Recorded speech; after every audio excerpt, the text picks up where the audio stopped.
அன்புள்ள சகோதரர்களே, சகோதரிகளே, ரமதான் சில நினைவூட்டல்கள் என்கின்ற இந்த தலைப்பிலே சில விடயங்களை இந்த இடத்திலே உங்களுக்கு மத்தியிலே ஞாபகப்படுத்திக் கொள்ளலாம் என்று நினைக்கிறேன். ஃபதக்கிர் ஃபஇன்ன ذிக்ரா தன்ஃபஉல் முஃமினீன். ஞாபகப்படுத்துங்கள், ஞாபகப்படுத்துவது முஃமின்களுக்கு பயனளிக்கும் என்கின்ற அடிப்படையில் நாம் ஏற்கனவே ரமதான் தொடர்பாக நிறைய கேட்டிருப்போம், நிறைய படித்திருப்போம், நிறைய வாசித்திருப்போம், நிறைய புரிந்திருப்போம்.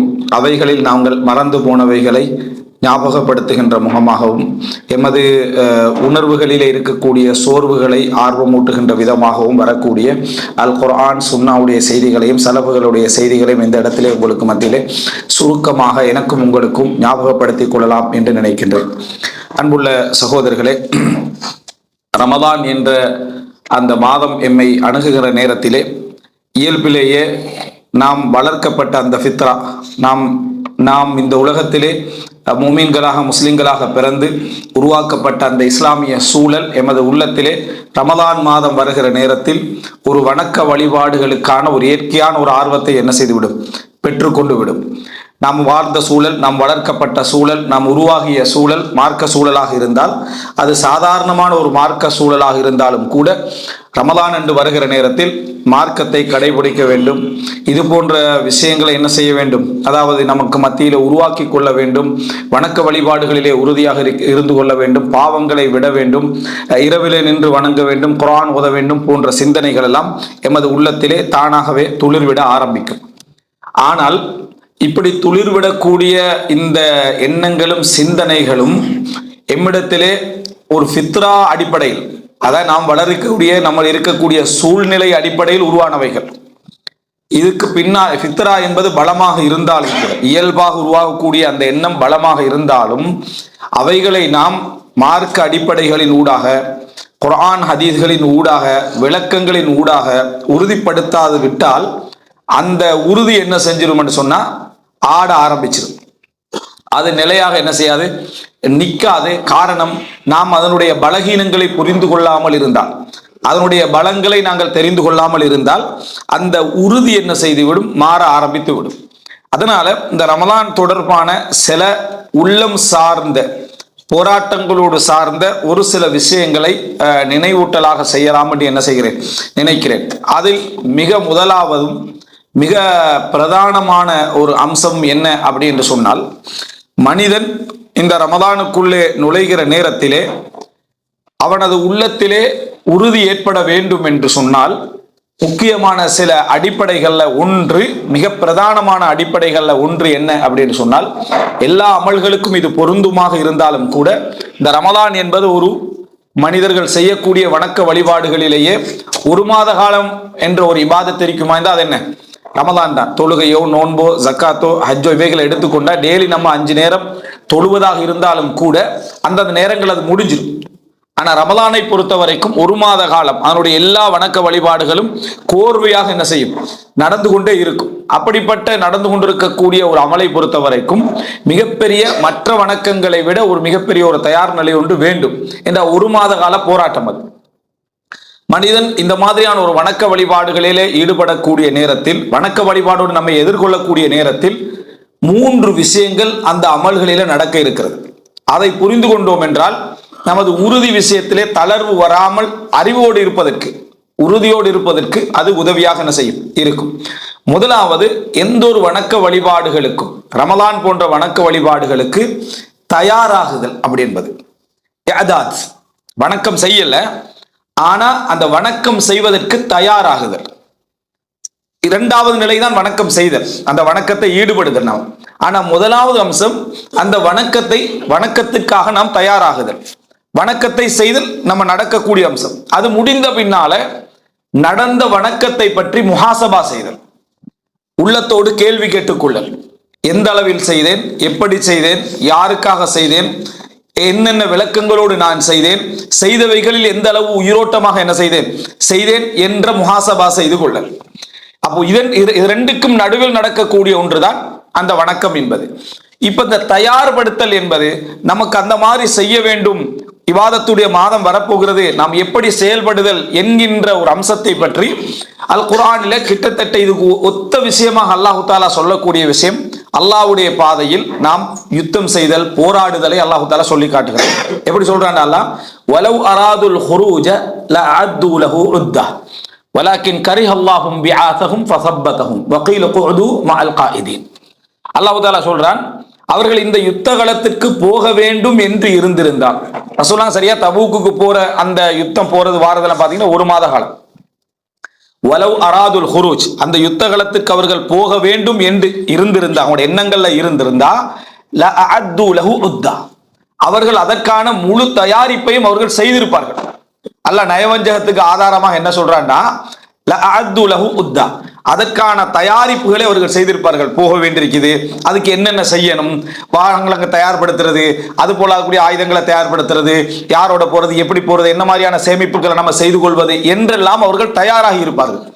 நாளைக்கு போறாங்க, இந்த வரைக்கும் தயார் நிலை எதுவுமே என்ன அவர்களிடத்திலே இல்லை.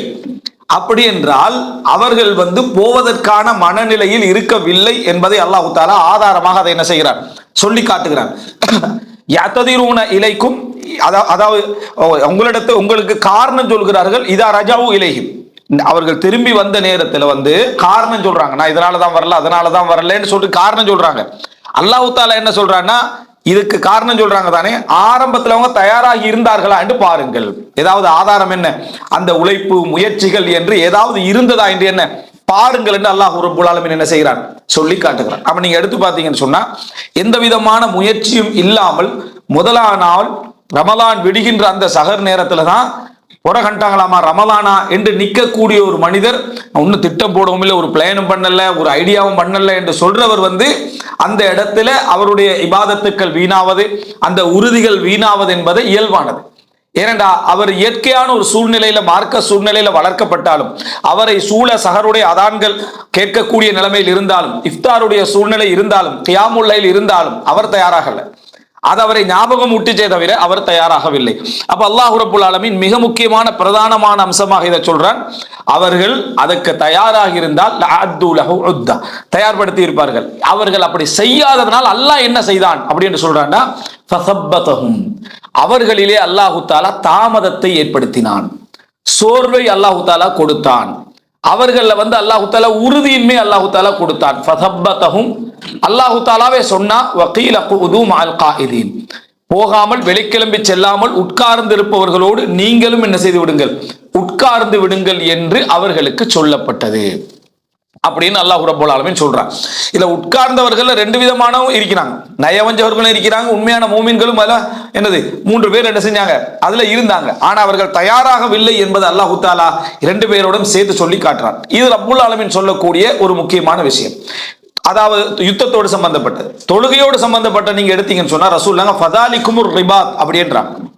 தொழுகை என்ன சொல்றாங்கன்னா அதான் யுத்தம்ன்றாங்க. தொழுகை ரசூல் ஸல்லல்லாஹு அலைஹி வஸல்லம் ஃபதாலிக்குமுர் ரிபாத் அப்படி என்ன யுத்தம் தெரியுமா, இன்திபாரு ஸலா பஅத ஸலா, ஒரு தொழுகைக்கு பின்னால் அடுத்த தொழுகையை எதிர்பார்த்திருத்தல் அப்படின்னா, ஒரு தொழுகைக்கு பின்னால அடுத்த தொழுகையை எதிர்பார்த்திருத்தல் ஃபதாலிக்குமுர் ரிபாத், அதுதான் யுத்தம், அதுதான் போராட்டம். ரிபாத் சொல்றது எல்லைகள்ல பாதுகாப்புக்கு போராடுறது, அதுதான் யுத்தம் என்று சொல்லி ஹதீஸ்ல வார்த்தை பார்க்கிறோம். அப்போ ஒரு தொழுகை தொழுது முடிஞ்ச பின்னால அடுத்த அதான் சொல்லுகின்ற பொழுது நம்ம தொழுகைக்கு உதவெடுத்து தயாராகி போறது என்னோட கடமை. ஆனால் தயார் நிலை என்பது ஒரு ஈமானிய மனநிலையுடைய உச்சகட்டம். ஒரு தொழுகை முடிஞ்ச பின்னால அடுத்த தொழுகை நான் இந்த டைம்ல தொழணும், அதற்காக நான் என்ன செய்யணும், வேலைகளை எப்படி முற்படுத்திக்கிறோம் பிற்படுத்திக்கிறோம், என்ன செய்யணும் என்று ஒரு மனிதன் தயாரிப்போடு இருக்கக்கூடிய மனோநிலை ஷைத்தான் அவனை வளமையான சந்தர்ப்ப வேகத்தில பயன்படுத்தி அவனது வணக்க வழிபாடுகளை வீணாக்காமல் இருப்பதற்கு ஒரு சந்தர்ப்பமாக என்ன செய்யும், மாறிவிடும். எனவே நம்ம என்ன தெரிந்து கொள்ளணும்னா, இந்த இடத்திலும் ஃபதாலிக்குமுர் ரிபாத் அப்படி என்று சொல்லக்கூடிய செய்தியை நம்ம பார்க்கிறோம். அதே போல ரசூலுல்லாஹி ஸல்லல்லாஹு அலைஹி வஸல்லம் அவர்கள் அதாவது இந்த ரமலானுடைய அதாவது அம்சங்களை பாராட்டுகின்ற பொழுது, அதை சொல்லுகின்ற பொழுது, அதனுடைய ஆர்வமூட்டல்களை சொல்லுகின்ற பொழுதெல்லாம் நீங்க பார்த்தீங்கன்னு சொன்னா, இந்த ரமலான் கடமையாவதற்கே படிமுறை எடுத்ததை நீங்க பார்ப்பீங்க. இந்த ரமலான் எப்படி ஒரு மாத காலம் நோன்பு வைக்க வேண்டும் என்ற கடமை வருவதற்கு பல படிமுறைகளை தாண்டி முஸ்லிம்களுக்கு மத்தியில் பத்ர் யுத்தத்தின் பொழுது என்ன செய்கிறது, அந்த ரமலான் இறங்கி கடமையாகிறத நம்ம என்ன செய்யறோம் பார்க்கிறோம். எனவே முதலாவது எங்கட மனதுக்குள்ள நம்ம வணக்க வழிபாடுகளுக்காக யாதாத் நாங்க ரெடி ஆகி, அதாவது இப்ப ஷாபான் மாதம் என்பது உண்மையிலேயே எங்களுக்கு அந்த பயிற்சியை இயல்பா தருது. ரமலான் வந்து இப்ப நம்ம மாதத்துக்கு ஒரு 2 நோன்பு அல்லது 3 நோன்பு பிடிப்பவர்களா இருப்போம், சுன்னத்து நோன்புகள், அல்லது 4 நோன்பு பிடிப்பவர்களாக இருப்போம். ஆனா ஷாபான் வருவதில் ரசூல் ஸல்லல்லாஹு அலைஹி வஸல்லம் ஷாபான் முழுதாக பிடித்தார்கள் என்று சொல்லுகின்ற அளவில் ஷாபான் நோன்பு பிடிப்பார்கள் ஹதீஸ்ல வருது. ஷாபான் நோன்பு ஒருத்தர் வந்து ஒரு 25 நோன்பு பிடிச்சிட்டான்னு வைங்களேன், ஒரு 20 நோன்பு பிடிச்சிட்டான்னு வைங்க, அவர் ரமலானுக்கு ஈஸியா என்ன செஞ்சிட்டார், அவர் தயாராகிட்டார்னு அர்த்தம். அவருக்கு அந்த ரமலானை கடப்பது என்பது ஒரு பெரிய ஒரு அம்சமாக இருக்காது. ரமலான் முடிஞ்சு ஷவ்வால்ல 6 நோன்பு பிடிக்கப்படுற பாடு பாருங்க, நீங்க பிடிக்க முடியும். ரமலான் முடிஞ்சு ஷவ்வால்ல 30 பிடிச்சவனுக்கு 6 வந்து 60 பிடிக்கிற மாதிரி என்ன செய்யும் இருக்கு. 6 வந்து 60 பிடிக்கிற மாதிரியான ஒரு போராட்டம் என்ன செய்யும் இருந்து கொண்டிருக்கும். அதில் சொல்லுவாங்க என்னன்னு சொன்னா, ஒரு ரமலா மாசத்திலே முழுமையா பாவம் செய்யற ஒருத்தர் வந்து இன்னொரு பாவம் செய்யற ஒருத்தர் கடிதம் எழுதிக்கிறார். எப்படின்னா, எதிரி வந்து விட்டாண்டு மலைட்டா எதை ரமலான் மாதத்தை பத்தி கடிதம் எழுதுறா. என்னது ஜா ஷஹ்ருல் அது, எதிரி வந்து என்ன, இந்த ரமலான் மாசத்தை அவன் நினைச்சாலும் பாவம் செய்யலாத ஒரு சூழ்நிலை அவனுக்கு என்ன செய்யுது இருக்குது. அதனால எதிரி வந்து விட்டான், அவர் கடிதம் எழுதுறார். அவர் இவருக்கு பதில் எழுதுறாரு. எப்படின்னு சொன்னா, ஷவ்வால் உனக்கு லேசா இருக்கட்டும் மட்டும் தான் இது வந்திருக்கு அப்படின்னு பதில் எழுதுறார், ஆறுதல். இவர் வந்து அவருக்கு ஆறுதல் படுத்திக்கிறாரு, இவர் இருக்கிறார். அப்ப ஷவ்வால் என்று வந்த உடனேயே நமக்கு இயல்பாக ஒரு மாதம் 30 நாள் நோன்பு பிடித்த ஒரு மனிதனுக்கும் ஷவ்வால் வந்த உடனே என்ன செய்யுது, 6 நோன்பு பிடிப்பது ஒரு பெரும் போராட்டமாக 30 சிம்பிளா என்ன செய்யறான் பிடிக்கிறான். இது அர்த்தமே என்ன தெரியுமா, நாங்க பிடித்தது எமது சமூக சூழல், எமது இயல்பான சூழல் அப்படி இருப்பதற்கு. அதான் இதை இமாம் இப்னுல் ஜௌசி ரஹிமஹுல்லாஹ் எப்படி சொல்லி காட்டுறான்னு சொன்னா, சிலர் யசூமு ஆதத்தன் வளமையால் நோன்பு பிடிக்கிறார்கள். யசூமு ஆதத்தன் வளமையால் நோன்பு பிடிக்கிறார்கள். அவருக்கு நோன்பை விடு என்று சொல்லி சாட்டையால் அடிக்கப்பட்டாலும் நோன்பை விட மாட்டார். சாட்டையால் அடிக்கப்பட்டாலும் நோன்பை விட மாட்டார். ஆனா அந்த நோன்பு பிடித்து கொண்ட நிலையிலேயே பலரோடு புறம் பேசுவார், பலருடைய சொத்தை அபகரிப்பாரு, வட்டி கூட எடுப்பாரு, பலருக்கு அநியாயம் கூட செய்வாரு, பலவிதமான வேலைகளும் சில பொழுது தொழாம கூட இருப்பார். ஆனா யசூமு ஆதத்தை அவருடைய வளமையில அவர் நோன்பு என்ன செய்வாரு, அவர் பிடிப்பாரு. இப்படி உள்ள மக்களை நம்ம பார்க்கிறோமா இல்லையா? அதாவது அவரால் நோன்பை விடுவது என்பது உமிழ்நீரை கூட அவர் ஒழுங்காம துப்பிக்கின்றிருப்பார். உமிழ்நீரை கூட விழுங்காம நோன்பு முறிஞ்சிருமோன்னு துப்பிக்கின்றிருப்பாரு. ஆனா புறம் பேசுவதில் இருந்து மற்ற பாவங்கள் செய்வதில் இருந்து தொழுகையில கூட கவனம் இல்லாம எதுவுமே கவனம் இல்லாம இருப்பார். ஆனா நோன்பை கரெக்டா செஞ்சிருவார், பிடிச்சிருவார். இது என்னது, அவருடைய இயல்பால சமூக சூழ்நிலையால அவருக்கு வளமையாகினதே தவிர மற்றபடி எதுவும் இல்லை. இப்னு அப்பாஸ் ரலியல்லாஹு அன்ஹு, அபூ ஹுரைரா ரலியல்லாஹு சொல்றாங்க, என்ன, நான் வந்து அதாவது பகிரங்கமாக மக்களுக்கு மத்தியில் நோன்பை விடுவது எனக்கு விருப்பமானது ஒருவரை பற்றி புறம் பேசுவதை விட ரமலான்ல நோன்பு பிடித்த நிலையில். அப்ப எனவே வளமையால நம்ம நோன்பு பிடிப்பதனாலதான் ரமலான் முடிஞ்ச உடனே 6 நோன்பு என்பது நமக்கு 60 நோன்பு மாதிரி என்னது அது இருக்கக்கூடிய நிலைமை பார்க்கிறோம். இந்த வளமை ஏற்படுத்துவதற்கு இஸ்லாம் உறுதியை வளர்க்கறதுக்கு தான் ஷாபான் வந்து எங்களுக்கு ஒரு பயிற்சியாக தரப்படுது. ஷாபான்ல ஒருவர் வந்து அதிகமான நோன்பு பிடிக்கிற ஒரு வளமை இல்லாது விட்டாலும் கூட ஒரு முயற்சியும் எடுத்து ஆரம்பிங்களேன், 10 நோன்பு பிடிச்சிட்டாருவீங்க, வளமையான நாட்களை விட கொஞ்சம் கூட பிடிச்சிருப்பாரு. இப்படி பிடித்தவருக்கு தடை தான் வருது ஹதீஸ்கள்ல, நீங்கள் ஷாபானோடு ரமலானை சேர்த்து விட வேண்டாம். அப்ப அந்த சமுதாயம் எங்க இருக்கு, நம்ம எங்க இருக்கிறோம் பாருங்க. நீங்க நோன்பு அப்படியே பிடிச்சிட்டு வந்து ரமலானோடு ஷாபானை சேர்த்துறவானா அப்படின்னு, ஷாபான் 30 பிடிச்சி அடுத்த நாள் ரமலான் ஃபர்ஸ்ட்னு ஆகிறவானாண்டு அந்த தடையெல்லாம் அந்த ஹதீஸ்ல பிரபலியமே இல்லையே. அந்த லெவல்ல யாருமே என்ன இல்லை என்பதனால, 90% இல்லை என்பதனால இந்த ஹதீஸ்ல கொஞ்சம் காலத்துல மறந்தே போயிடுது இந்த ஹதீஸ்லாம். ஏன் ரமலானை ஷாபானை ரமலானோடு சேர்க்க வேண்டாம். அவ சேர்க்க வேண்டாம் என்றா இதுதான். பெருநாள் நாளில் நோன்பு பிடிப்பதை நபியர்கள் தடை செய்தார்கள். இந்த ஹதீஸ்ல கொஞ்சம் எடுத்து பாருங்க பாபு. பெருநாள் நாளில் நபியர்கள் நோன்பு பிடிப்பதை தடை செய்தார்கள். நமக்கெல்லாம் அந்த தடை ஏன் செஞ்சாங்கன்றே நமக்கு என்ன தெரியாது. நம்ம தான் நோன்பை பிடிக்க மாட்டோமே பெருநாள் நாள். ஏன் தடை செய்தார்களே? இயல்புல என்ன நினைக்கிறோம், சுன்னத்தை நம்ம ரசூலுல்லாஹ்வோட கட்டளை தடை செய்யப்பட்டிருக்கு, அதனால நம்ம நோன்பு பிடிப்பதில்லை என்று நம்ம நினைக்கிறோம்.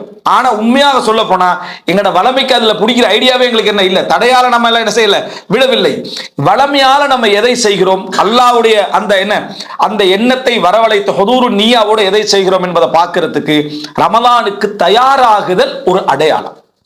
ரமலானுக்கு தயாராகுதல் ஒரு அடையாளம். அந்த மனிதர் அந்த இபாதத்தை விரும்புகிறார், அந்த இபாதத்தை எதிர்நோக்குகிறார், அந்த இபாதத்துக்கான முயற்சியை செய்கிறார். தொழுகை எப்படி ரிபாத்தை ரசூலுல்லாஹி ஸல்லல்லாஹு அலைஹி வஸல்லம் அவர்கள் சொன்னார்களோ அதே போல என்ன தபூக் யுத்தத்தில் கிளம்பி செல்வதை பற்றி அந்த வசனம் எப்படி அவர்கள் தயார்படுத்தி இருப்பார்கள், அப்படி படுத்தாதனால் அல்லாஹ் தஆலா அவர்கள் என்ன செய்து விட்டான், அதாவது தாமதமாக்கி விட்டான், அவர்களை உட்கார வைத்து விட்டான் என்பதை நாம் எப்படி தெரிந்து கொள்கிறோமோ அது போன்றுதான் இந்த ரமலான் ஒரு ஆதாரம். ரமலான் ஒரு ஆதாரம். ஒரு அறிஞர் அதாவது தொழுகைகளுக்கு முன்னாலும் பின்னாலும் சுன்னத்துக்கள் கடமையாக்கப்பட்டது, சுன்னத்துக்கள் வலியுறுத்தப்படுவதை பற்றி ஒரு அழகான ஒரு நுக்தா என்ன செய்யறார் சொல்றார். என்ன நுக்தா அப்படின்னு சொன்னா, ஒரு மனிதர் அதான் சொன்ன உடனேயே உதுவெடுத்து பள்ளிக்கு வாரார். வார நேரத்தில் அவருடைய மனதில் என்ன செய்யும், பலவிதமான ஹவாத்தியர் சைத்தானியாக்கள், சைத்தானிய சிந்தனைகள், உலகாயுத முகங்கள்லாம் இருந்துகிட்டே இருக்கும். உதுவெடுத்து தக்பீர் கட்டி அவர் தொழுகிற நேரத்தில் என்ன செய்யும், கொஞ்சமா அந்த சிந்தனைகள் என்ன செய்யும், சுன்னத்தான தொழுகைகளை அப்படியே தனியாக ஆரம்பிச்சு ஃபர்லான தொழுகைக்காக முதல் தக்பீர் கட்டுகிற நேரத்தில் எல்லாமே அதாவது ஒரு முடிஞ்ச நிலைமையில இருக்கும். அதனால அவர் ரிலாக்ஸாக சிறப்பான முறையில் கடமையான தொழுகையை தொழுவதற்கான மனநிலை வந்துடும். எடுத்த எடுப்புலையே வேகமா முதலார காத்துல சேர்றவருக்கு என்ன நிலைமை இருக்குமெண்டா, சலாம் கொடுக்கிற டைம்ல தான் நம்ம எத்தனை ரக்காத் தொழுதோம் என்றது கன்ஃபார்ம் ஆகும். இமாம் சலாம் கொடுத்தா 4 ரக்காத் கன்ஃபார்ம் ஆயிருமா, அப்பதான் அவருக்கு என்ன செய்யும், கன்ஃபார்ம் ஆகும். இதன் காரணம் என்ன, ஹுதூருல் கல்ப் என்ன இல்ல, உள்ளத்துடைய அந்த இணைப்பு அதற்கு பின்னால் இல்லை. எனவே இந்த இடத்தை நீங்க புரிஞ்சுக்கிட்டீங்கன்னு சொன்னா இபாதத்துக்கான மனோநிலைகளை நம்ம தயார்படுத்துதல் நல்ல மனிதர்களுடைய உறுதியான எண்ணம் உடையவர்களுடைய அடையாளங்களில் உண்டு. அதனாலதான் ஒரு கவிதையில், அரபு கவிதையில சொல்லப்படக்கூடிய ஒரு வார்த்தை என்னன்னா, அதாவது சிறிய நிலையில வாழக்கூடியவர்கள், உறுதியற்ற நிலையில வாழக்கூடியவர்கள், ஒரு சிறிதான மனிதர்கள் இருக்கிறாங்களே அவர்களுக்கு கண்ணில் சிறிதெல்லாம் பெரிதா தெரியுமா. பெரிய நிலையில வாழக்கூடியவர்களுடைய பார்வையில பெரிதெல்லாம் சிறியதாக தெரியும். அப்படின்னா உனது உறுதிக்கேற்பதான் பெருசு சிறுசெல்லாம் உனக்கு என்ன செய்யும், விளங்கும். உன்னுடைய முயற்சியும் உன்னுடைய ஆர்வமும் உனது உணர்வும் சிறிதாக இருக்குமாக இருந்தா நீ முன்னால உள்ள எல்லா சிறிதையும் பெரிதாகத்தான் என்ன செய்வாய் பார்ப்ப. ஆனா சின்னதுதான் அது பெரிய ஒரு விஷயமா நீ பார்த்து கொண்டிருப்பாய். அதை செஞ்ச பின்னாலும் நீ ஒரு பெரிய விஷயமாகத்தான் நினைப்பாய். உதாரணத்துக்கு தராவை தொழுகையில நம்ம பார்க்கிறோம், ஒரு 2 ரக்காத் மொத்தமா ஒரு 10 நிமிஷம் தொழுவி வச்சிருப்பார். சலாம் கொடுத்தோன்னே பொட்டில் உடைக்கிற சவுண்ட் அப்படியே கேட்க, நீங்க பாருங்க பாவம். என்ன காரணம், பொட்டில் உடைச்சு குடிக்கிற பிள்ளையெல்லாம் இல்லை. ஆனா என்ன பிரச்சனைடா, பெரிய ஒரு சாதனையை செஞ்சிட்ட உணர்வும், சலபு சாலியன்கள் மாதிரி இரவுல தொழுது விட்டே என்ற உணர்வும், கியாமுல் லைலை நிறைவேற்றி வேணும். 2 ரக்காத்துல 4வது ரக்காத்தை நீங்க பாப்பீங்க ருக்குவுக்கு தான் சேர்றாங்க. 4வது ரக்காத்த ஒரு டீம் ரெடி ஆயிருக்கு, ருக்குவுக்கு சேர ரெடி ஆயிருக்கு. இத்தனைக்கும் 11 ரக்காத்து ஒரு அவர் தொழ போற தொழுகையில ஒரு அல்லாஹு தாலா ரஹ்மத் செய்து விதிவிலக்காக கொடுத்த மக்களை தவிர எங்களுடைய சப்ஜெக்ட் என்னண்டா, நாங்க செஞ்ச அந்த 1 மணி நேர தொழுகை என்பது எங்களுடைய நாங்க சிறியவர்களாக இருப்பதனால அது பெரியசா எங்களுக்கு என்ன செய்யுது, எங்களுக்கு விளங்குறத பார்க்கிறோம். பெரிய மக்களுடைய பார்வையில அதெல்லாம் என்ன சிறியதாக விளங்குறத நம்ம என்ன செய்வோம், இதெல்லாம் நம்ம ஒண்ணுமே செய்யலையே அப்படின்னு சிறியதாக விளங்குறத பார்க்கிறோம்.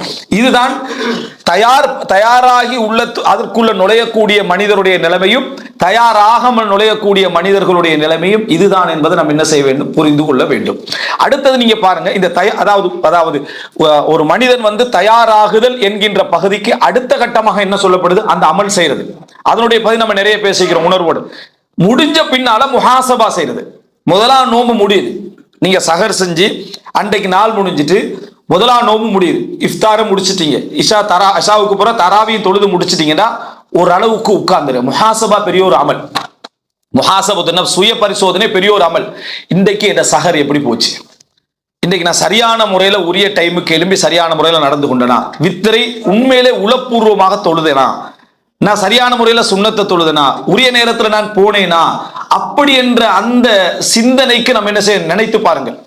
சுலைமான் இப்னு மிஹ்ரான் அல் ஆமஷ் ரஹிமஹுல்லாஹ் பற்றி என்ன சொல்லப்படுதுன்னு சொன்னா, நான் அவரோடு பல வருடங்கள், சில அறிவிப்புகளை 40-50 வருடங்கள்னா வருது, அவரோடு நான் அதாவது அவரோட ஆஜராகி இருக்கிறேன்.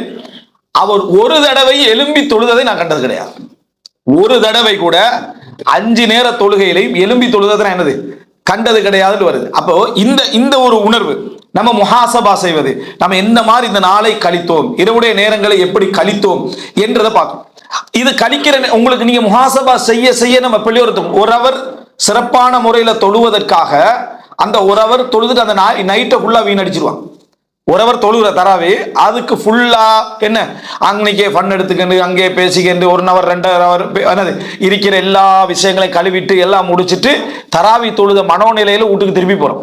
இது இந்த மாதிரியான நிலைமைகள் எல்லாம் நீங்க முஹாசபா செஞ்சீங்க. நான் உட்கார்ந்து நான் இந்த இரவு சரியா தான் கழிக்கிறேனா, சரியான முறையில தான் குர்ஆனை ஓதுறேனா என்றெல்லாம் நீங்க சிந்தித்து பார்க்க வேண்டிய கடமை இருக்கு. ஒவ்வொரு நாளும் இதை மனதுக்குள்ள இதை வளமைப்படுத்துதல் சுண்ணான்னு சொல்ல வரல.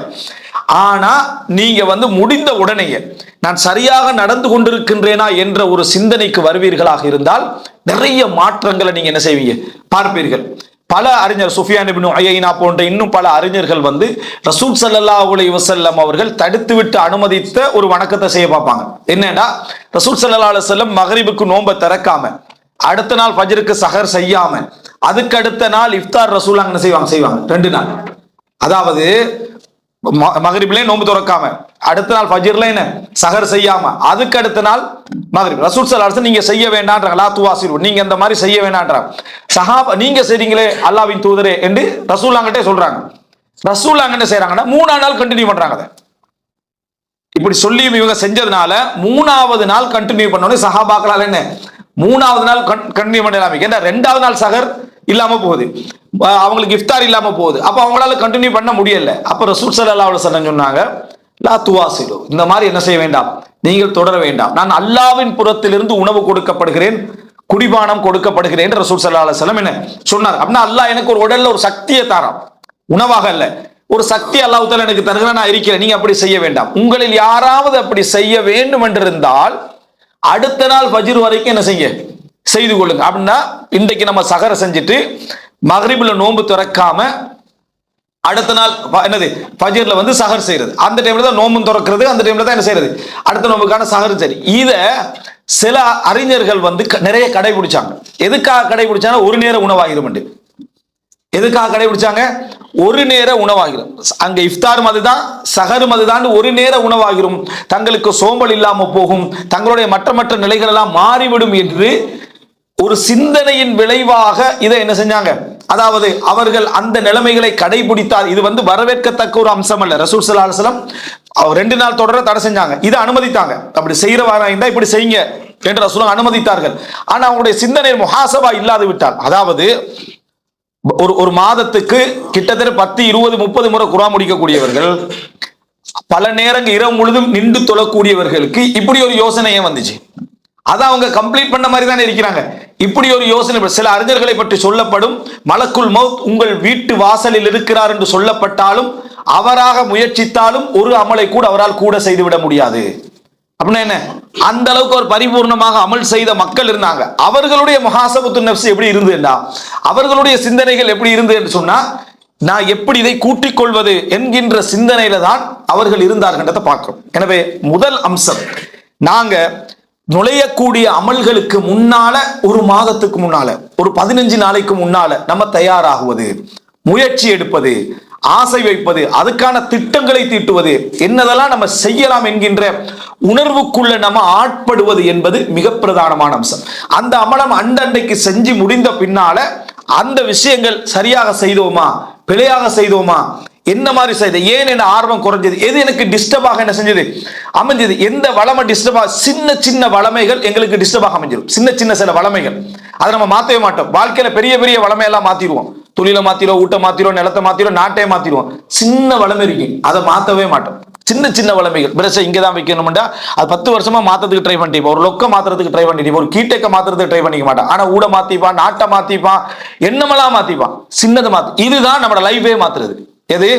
இந்த அட்டாமிக் ஹேபிட் சொல்றாங்களே, சின்ன அணுவிதமான மாற்றங்கள் லைஃப்ல எல்லா, எங்க நம்ம பெளியூர தராவி போறதானே முடிவெடுத்திருந்தோம், உறுதியா தானே இருந்தோம், ஏன் போகல? ஒரு இடத்துல டீ குடிக்கிற வளமே வச்சுக்கோம், அந்த இடத்தா நமக்கு டிஸ்டர்ப் ஆகுதுன்னு நமக்கு விளங்காது. அங்கிருந்தா எல்லாமும் தலைகுடன்னு விளங்காது. ஒரு அதை மாத்தி விட்டீங்கடா, லைஃப்ல எல்லா செக்ஷனும் என்ன செஞ்சிடும், மாறிடும். அந்த ஒன்று அவதானிக்காம இருப்போம்.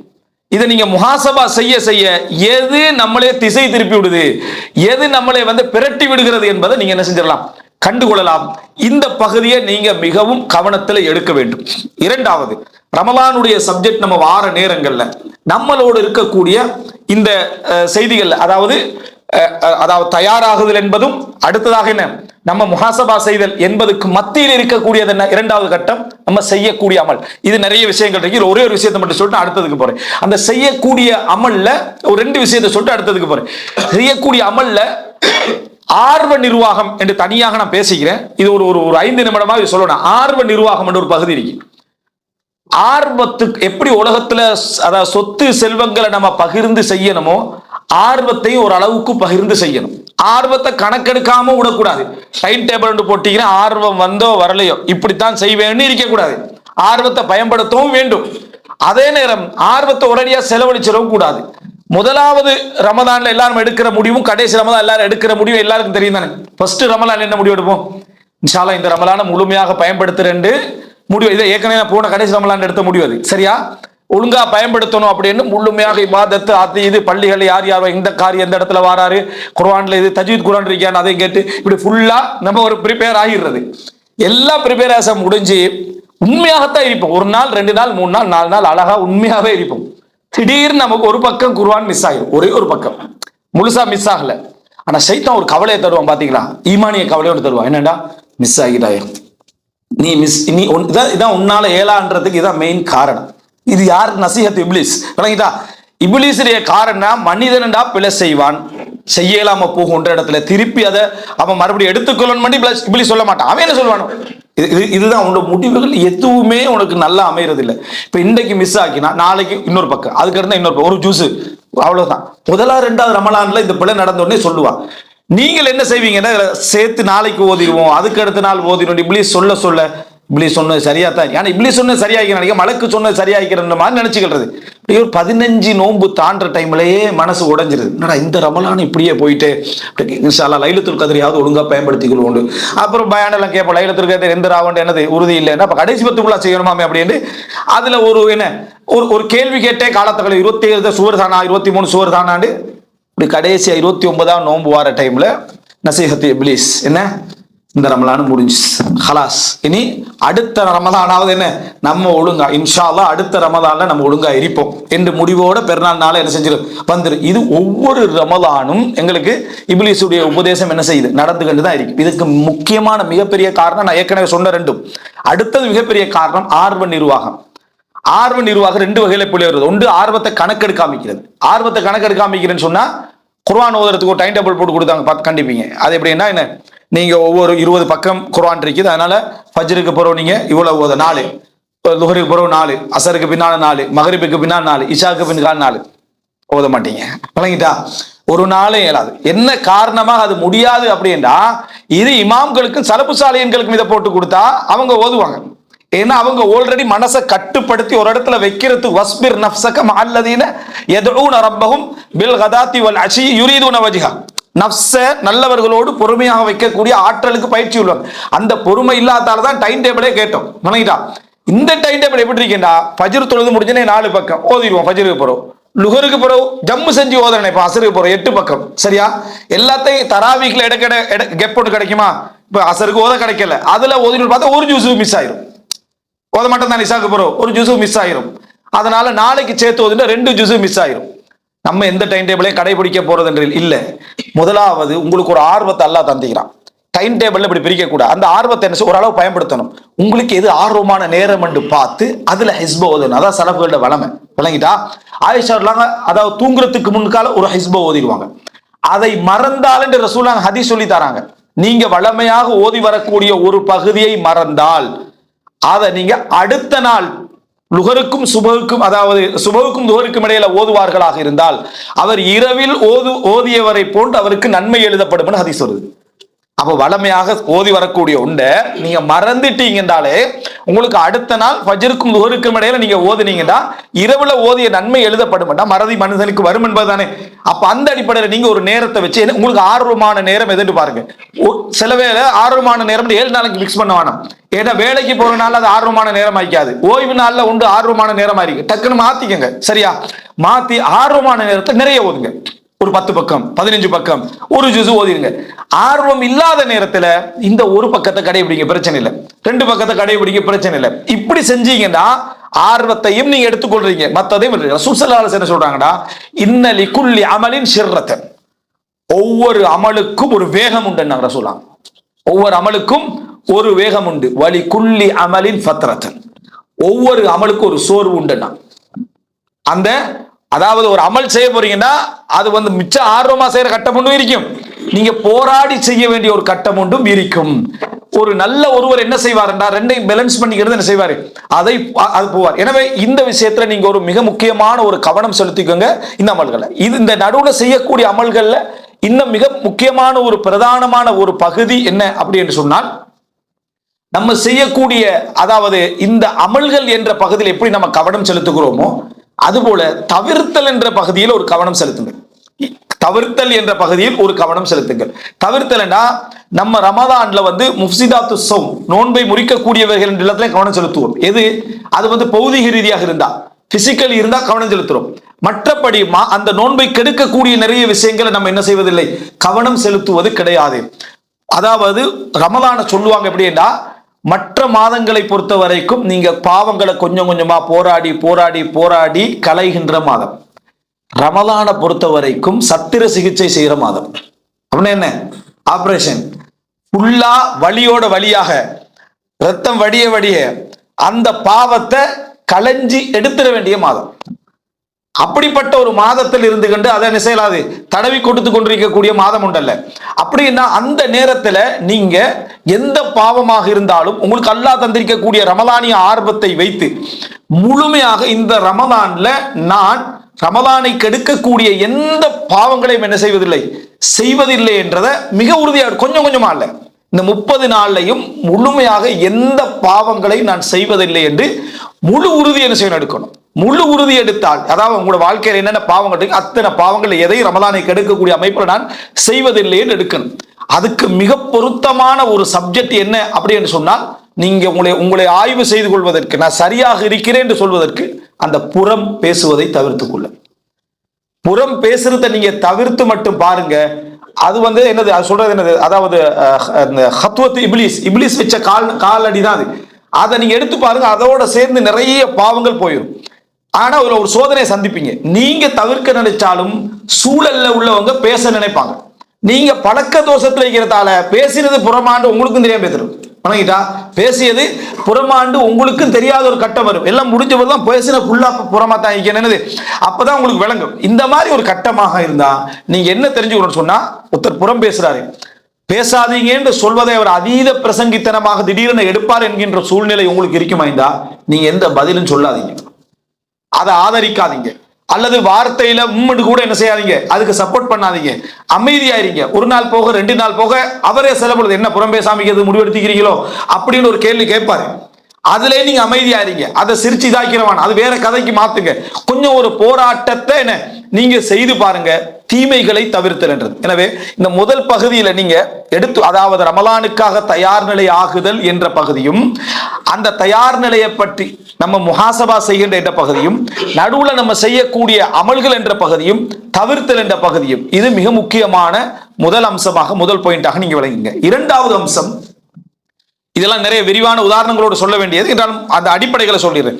இரண்டாவது அம்சம் என்ன என்றா, இந்த ரமலானை நாம நெருங்குகிற நேரத்தில், ரமலானுக்குள்ள நம்ம நுழைகிற நேரத்தில் இரண்டாவது அம்சம் என்னென்றா, நாம் தவிர்க்க வேண்டிய பாவங்கள் இன்றைக்கு தானே, இதை ஒன்று விடாம தனிமையில் இருந்து ரமலானுக்கு முன்னால பட்டியல் போட்டுக்கொள்றது மனதுல ஒன்று விடாமல். நான் ஏற்கனவே சொன்ன விஷயங்கள் ரமலானை பாதிக்கக்கூடிய, இது அப்படி இல்லை, என் லைஃபையே பாதிக்கக்கூடிய ஒன்று விடாமல் எது இஸ்திசாலாக என்னிடத்துல வந்து அத்திவாரம் போல பாவமாக பதிஞ்சிருக்கக்கூடிய விஷயங்கள் என்ன, ஆழமாக பதிஞ்சிருக்கக்கூடிய விஷயங்கள் என்ன என்று ஒரு பட்டியல் என்ன செஞ்சிருங்க.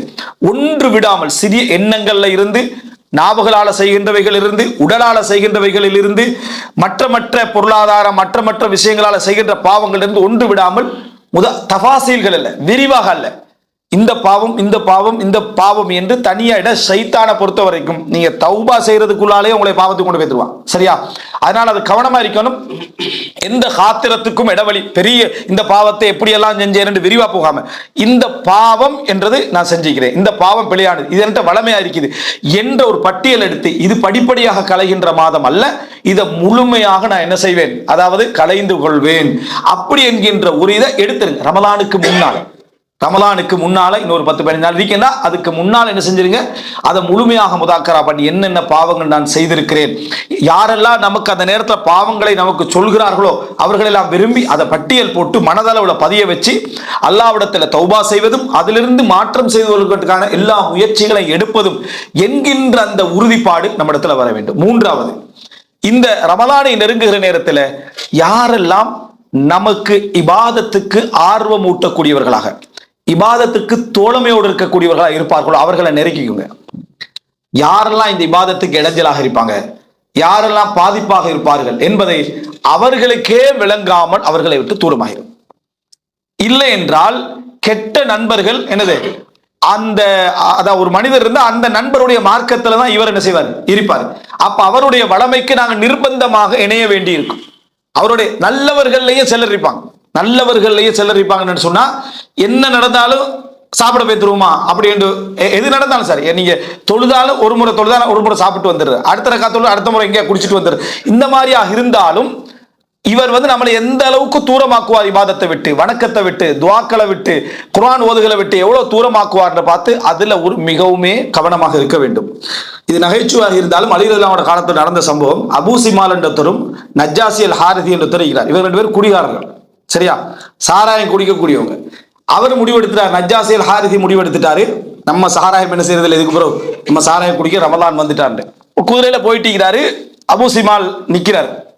நின்றோடனே சாராயத்தை பத்தி அந்த இப்படி வர்ணிக்கிறார், எல்லாம் கொதிச்சு ரெடியா இருக்குது, எடுத்தோடனே குடிக்கிறது தான். இப்ப இவர் சொல்றாரு, ஒய்ஹக், ரமதான் மாசம், இந்த மாதத்திலேயுமா நீ இதை பேசுறா என்று சொன்ன உடனே அவர் இன்னும் கொஞ்சம் வர்ணிக்கிறார் சாராயத்தை. கூட்டாளி தான், நண்பர், இன்னும் கொஞ்சம் வர்ணிக்கிறாரு. வர்ணிச்ச உடனே சரி அது முடிச்சா என்ன தருவாயின்னு கேட்கிறார். இவர் இப்படித்தான் என்னது நல்ல இந்த இதெல்லாம் கலந்த குங்குமம் கலந்த பானமெல்லாம் மாரி குடிக்கலான்னு மனசு என்ன செஞ்சுட்டு விட்டுட்டு இறங்கி போறார். 2 பேரும் குடிச்சிட்டாங்க. குடிச்சு உச்சகட்டத்துக்கு போன உடனேயே சத்தம் ஆரம்பிச்சிருந்தானே, அவர் கேச அவர் இவர் கேச. பக்கத்தில் உள்ள ஒரு அண்டை வீட்டார் என்ன செய்யறாரு, வேகமா ஓடி வாரார். 2 பேரும் குடிகாரன்னு விளங்கிட்டு கூப்பிட்டவர் குடிசைக்குள்ளால பாஞ்சு ஓடிட்டார். யார் கூப்பிட்டாரோ அவர் பாஞ்சு ஒரு குடிசைக்குள்ளால பாஞ்சு ஓடிட்டார். இவர் பிடிபட்டார். யாரு சும்மா போனார், யார் அவர் பிடிபட்டார். 80 கசையடி அழியலாம், சரியா, 80 கசையடி கொடுத்துட்டு 20 எக்ஸ்ட்ரா கொடுக்குறாரு கசையடி. அப்ப கேட்கிறாரு, எதற்காக இந்த எக்ஸ்ட்ரா 20 அடின்னு கேட்கிறாரு. ரமதான்ல குடிச்சதுக்காக. இது என்ன, ரமதான்ல குடிச்சதுக்காக உனக்கு எக்ஸ்ட்ரா 20 கசையடி என்றாங்க. ஃபிக்ஹ்ல இது வரும். எதற்காகனா ரமதான்ல ஒருத்தர் பகிரங்கமா இந்த மாதிரி பாவம் செஞ்சா அவருக்குரிய தண்டனை அதிகப்படுத்தப்படும். 20 40 ஆண்டு இது இருக்குது. இதை எடுத்து பார்த்தீங்கன்னு சொன்னா அநியாயமாக நோன்பையும் விட்டு பாவத்தையும் செஞ்சு அவர் தப்பிட்டார். கூப்பிட்டவர் வர்ணிச்சு கூப்பிட்டவர் ஓடிட்டார், சரியா, மாட்டவர் இவர். நினைச்சு பாருங்க, இது நல்ல கெட்ட. இது நீங்க இந்த மாதிரி சொன்னது நமக்கு ஒரு நகைச்சுவான நிகழ்வு போல நமக்கு இருந்தாலும் இன்றைக்கும் இந்த குடியை விட்டு போட்டு ரமலான தொடரணும், சிகரெட்டை விட்டு போட்டு ரமலான தொடரணும்னு நினைக்கிற ஒவ்வொருத்தருக்கும் ஃபித்னா படுத்துறதுக்கு என்னது, அந்த நண்பர்கள் தான் மிக முக்கியமாக காரணமாக இருக்கக்கூடியவங்க நீங்க பார்க்கலாம். எனவே கெட்ட நண்பர்களை நம்மளுக்கு பக்கத்தில் என்ன செய்யக்கூடாது, வைத்துக் கொள்ளக்கூடாது. அல்லது இந்த நன்மைக்கு தூண்டாத அல்லது நமது நன்மைகளை சாதனைகளாக காட்டக்கூடிய ஆக்களை பக்கத்தில் வைக்கக்கூடாது. தொழுது முடிச்சுட்டு ஒரு ஒரு 8:15 தொழுது முடிச்சுட்டோன்னு இருக்குமே, எனக்கு உங்களே பார்க்குற டைமில் ஒரு ஃபீலிங் ஒன்று வருது. என்னன்னா, நான் சுஃபியான் இப்னு உயைனாட ஒரு செய்தி படிச்சிருந்தேன். உங்களோட தொழுகையும் அவரோட தொழுகையும் கிட்டத்தட்ட என்ன ஒன்று மாதிரி இருக்கேன். அதுக்கு பிறகு இவர் எப்படி இருக்கும், தொழுது 1 hour, அதில் இடையில இன்டர்வல் 2-3 நிமிஷம், சரியா, அதெல்லாம் குடிச்சு டீ குடிச்சு அது குடிச்சு மொத்தமாக பார்த்தா ஒரு 40 நிமிஷமோ 30 நிமிஷம் தொழுதிப்பாரு. சுஃபியான் இப்னு உயைனாக்கு இவர் உதாரணம் சொல்றாரு. காரணம், இவர் அந்த லெவலில் இல்லை. எது நண்பரோட இவருக்கு நண்பனோட அதாவது நண்பனை பார்க்கிறாரு. நண்பனை பார்த்தா இவருக்கு அவர் சுஃபியான் இப்னு உயைனா தான், யார் பக்கத்தை தொழுதவருக்கு. ஏன்னா அவர் தான் இவரை பள்ளி கூட்டிட்டு வந்திருப்பாரு. அதனால அவர் சொல்லுவார், நீங்க யார பக்கத்துல சூழல்ல வைத்துக் கொள்ளணும் தெரியுமா, உங்களை நீங்க அவரை கம்பேர் பண்ணி நீங்க பலகீனமான நிலையில இருக்கிறீர்கள் என்று நினைக்கக்கூடியவர்களை சூழல்ல நீங்க வைத்துக் கொள்ளுங்க. அப்படிப்பட்ட நண்பர்களை என்ன செய்யுங்க, வைத்துக் கொள்ளுங்கள். உங்களே முன்மாதிரியாக எடுக்கக்கூடியவர்களை மட்டும் நீங்க வச்சுக்கணும், பிரயோசனம் இல்லை. பெரும்பாலும் பிள்ளைகள், அதுபோல மற்றவர்கள், மனைவிமார்கள், தந்தை நல்ல ஒரு வணக்கசாலி என்று நினைக்கக்கூடிய கணவனையும் தந்தை ஒரு முன்மாதிரியாக நினைக்க வாய்ப்பு இருக்கு. ஆனா அதை விட நீங்க முன்மாதிரியாக நினைக்கக்கூடியவரும் உங்களுக்கு இருக்கணும். அதிகமாக தொழக்கூடிய, அதிகமாக உங்களுக்கு உபதேசம் செய்யக்கூடிய, உங்களுடைய இஹ்லாஸை ஒவ்வொரு முறை கேள்வி கேட்கக்கூடிய, உங்களுடைய ஒவ்வொரு விஷயங்களையும் உங்களுக்கு கேள்வி கேட்கக்கூடிய ஒருவரை உங்களுக்கு சூழ்நிலையில நீங்க வைத்துக் கொண்டீர்கள் என்றால் உங்களோட வணக்கம் உங்களுக்கு தெரியாமலேயே அப்படியே மாற்றங்கள் பெற்றுக்கிட்டு வரும். அதுல ஒரு பியூரிட்டி என்ன செய்யும், தூய்மை ஒன்று உங்களுக்கு வருது. எனவே மூன்றாவது அம்சமாக நீங்க தெரிந்து கொள்ள வேண்டிய அடுத்த ஒரு பிரதானமான அம்சம் பக்தாலீன்களை பக்கத்துல வச்சுக்கொள்ள கூடாது. அப்படின்னா அது சோர்வுகளையும் சாதனைகளாக காட்டக்கூடியவங்களை நீங்க வைத்துக் கொள்ளவே கூடாது. இவர்களை நீங்கள் வைத்துக் கொள்ள வேண்டும். யார? இந்த மாதிரியான நபர்களை நாங்கள் வைத்துக் கொள்ள வேண்டும் பக்கத்துல நண்பர்களாக. அவர்கள் எங்களுக்கு ஒரு நிர்பந்தமாக மாறணும், கஷ்டமாக மாறணும். அப்படின்னா என்ன, அந்த இபாதத்து செய்வதற்கு ஒரு போராட்டமாக அவர்கள் என்ன செய்யணும், மாறணும். ஆனா நம்ம நிர்பந்தமா அவர்களோட போய்த்தான் ஆக வேண்டும் என்கின்ற ஒரு நிலைமை நமக்கு என்ன செய்யும், உருவாகும். அது பிறகு எங்களுக்கு ஒரு பரக்கத்தாக என்ன செய்யும், அமையும் என்பதை நம்ம தெரிந்து கொள்ள வேண்டும். நான்காவது, இந்த ரமதான்ல நம்ம செய்யக்கூடிய அமல்கள்லயே இரண்டு விஷயங்கள் இருக்கு. நாலாவது ஐந்தாவது அதை சொல்றேன். நாலாவது என்னன்னா, என்னென்ன வணக்க வழிபாடுகளை நான் செய்யணும் என்று ஆசை வைத்திருந்தேன், செய்யாம இருந்திருக்கிறேன், அத்தனை இந்த ரமதான்ல பட்டியலை போட்டு அந்த அத்தனை அமல்களையும் செய்யற முடிவுக்கு வரணும். உதாரணமாக காலை திக்ருகளை ஓதணும் என்று நிறைய பேர் கனவு கண்டு கழிக்கிறாங்க. ஓதுறவங்க நிறைய பேர் இருக்கிறாங்க, அது வேற. காலை திக்ர ஓதணும் அப்படி என்று யோசித்துக்கொண்டு இன்னும் யோசிச்சுக்கிட்டே இருக்கிறவங்க நிறைய பேர் இருக்கிறாங்க. காலை திக்ருகளை பாடமாக்குறதுக்கான ஒரு முயற்சி, ஓதுறதுக்கான ஒரு முயற்சி, ஒரு துவா புக்கை வாங்கிடுறது, சஹியான துவாக்கள் என்னன்னு வாங்கிடுறது. காலை திக்ருகளை நீ எதையுமே விடுவதில்லை. மாலை திக்ருகளை இந்த ரமதான்ல மாலை திக்ருகள்ல எதையுமே விடுவதில்லை. உறங்குகிற நேரத்தில் என்னென்ன திக்ருகள் தரப்பட்டிருக்கோ அவைகள் எதையுமே என்ன செய்யறதில்லை, விடுவதில்லை. என்னென்ன சுண்ணத்துக்கள் அந்த நாள் இருக்கு. நிறைய பேருக்கு துவா தொழுகிற ஆசை இருந்துகிட்டே இருக்குது, விளங்கிட்டா? அப்படி அது ஜனாசா தொழும் வரைக்கும் தொடரும். அப்படி இல்லாம துஹா தொழணும் என்ற ஒரு முடிவெடுத்து இந்த ரமதான்ல என்ன செய்யணும், நம்ம துஹா தொழுகிறணும். அல்லது இரவு தொழுக தொழுதுபடும். மற்ற விஷயங்களை பொறுத்த வரைக்கும் ராத்திபான சுண்ணத்துக்களை தொழுதுறணும், நஃபீல்களை தொழுதுறணும்.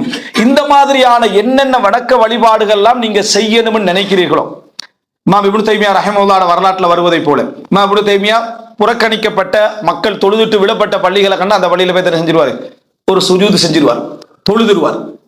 இது அவருடைய வளமைகள்ல உண்டாக இருந்து வருது. என்ன காரணம் என்றா, ஏற்கனவே மக்கள் தொழுத பள்ளி இப்ப தொழுகிற இடமாக அது இல்லை, அது புறக்கணிக்கப்பட்ட நிலைமையில் இருக்கு. அங்க ஒரு சுஜூதனை செஞ்சிருவார், செய்து விடுவார்.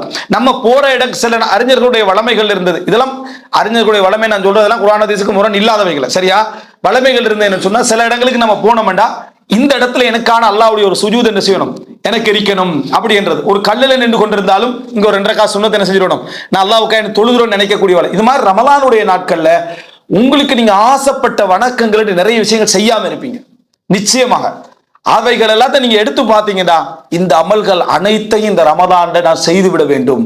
அதுக்கார்கள் இந்த எல்லாம் அதுல முக்கியமாக திக்ர்கள் என்றது.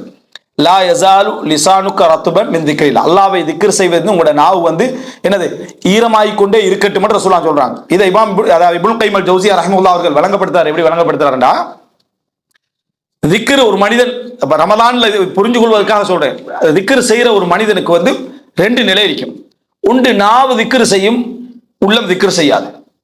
இன்னொன்று உள்ளம் அல்லாஹ்வை பத்தி நினைச்சிட்டு இருக்கும், அல்லாஹ்வுடைய அல்லாஹ் எனக்கு செஞ்சவைகள் என்ன நினைச்சிட்டு இருக்கும், அந்த நன்றியை நினைச்சுக்கிட்டு இருக்கும். ஆனா வாய் என்ன செய்யாது, திக்ர் செய்யாம நினைச்சுக்கிட்டு இருக்கும். அல்லாஹ் தஆலா இவ்வளவு தந்திக்கிறான், இந்த மாதிரி எனக்கு இபாதத்தை தந்திக்கிறான் நினைச்சுக்கிட்டு இருக்கும். இவன் திக்ருல் கல்ப், ஆனா வாயால திக்ர் செய்யாது. சில மனிதர்களை அல்லாஹ் தஆலா உள்ள திக்ரில் இருந்து, உள்ளம் சிந்திக்கக்கூடிய திக்ரில் இருந்து அதை ஞாபகம் ஊட்டி வாயால திக்ர் செய்ய வைப்பான். அப்படின்னா என்ன, அல்ஹம்துலில்லாஹ், உள்ளத்துலதான் ஃபர்ஸ்ட் திக்ர் தோன்றுச்சு, விளங்கிட்டா? உள்ளத்துலதான் திக்ர் தோன்றுச்சு, முடிவது அல்ஹம்துலில்லாஹ், அல்லாஹு அக்பர், சுப்ஹானல்லாஹ், அல்லாஹ் தஆலா எனக்கு நிறைய இது வாயால திக்ருக்கு அவர் என்ன செஞ்சார் மாதிரி. எங்கிருந்து வரார்? முதலாவது உள்ளத்திலிருந்து. சிலர் வாயால அல்ஹம்துலில்லாஹ் சுப்ஹானல்லாஹ்னு சொல்லிக்கிட்டு இருப்பாங்க, ஆனா ஒரு வார்த்தை சுன்னத் என்பதற்காக சொல்லிக்கிட்டு இருப்பாங்க. அது அப்படியே அவருக்கு எங்க போயிருமெண்டா, உள்ளத்துக்கு போயிடும். வாயால திக்ர் செய்து கொண்டிருக்கக்கூடிய ஒரு மனிதர் திடீர்னு சுப்ஹானல்லாஹ் அல்ஹம்துலில்லாஹ் அல்லாஹ் அக்பர் சொல்லிக் கொண்டிருக்கிற டைம்ல அவருக்கு இயற்கையாவே உள்ளத்துக்குள்ள சிந்தனை போய் அல்லாஹ்வுடைய அருள்கள் ஞாபகம் வர ஆரம்பிக்கும், நன்றி ஞாபகம் வர ஆரம்பிக்கும், பாவங்கள் ஞாபகம் வர ஆரம்பிக்கும். அஸ்தக்ஃபிருல்லாஹ்னு சொல்லக்கூடிய ஒரு இடத்துக்கு அவர் என்ன வருவார். அப்ப பாருங்க, நம்ம திக்ர் செய்ய பழகினோம் என்றால் நமக்கு உள்ளத்துல ஒன்றுமில்லாத நேரத்திலும் அந்த வாயால செய்யற திக்ர் என்ன செய்யும், உள்ளத்துக்குள்ள ஞாபகங்களை கொண்டு அதை அதிகப்படுத்தும்.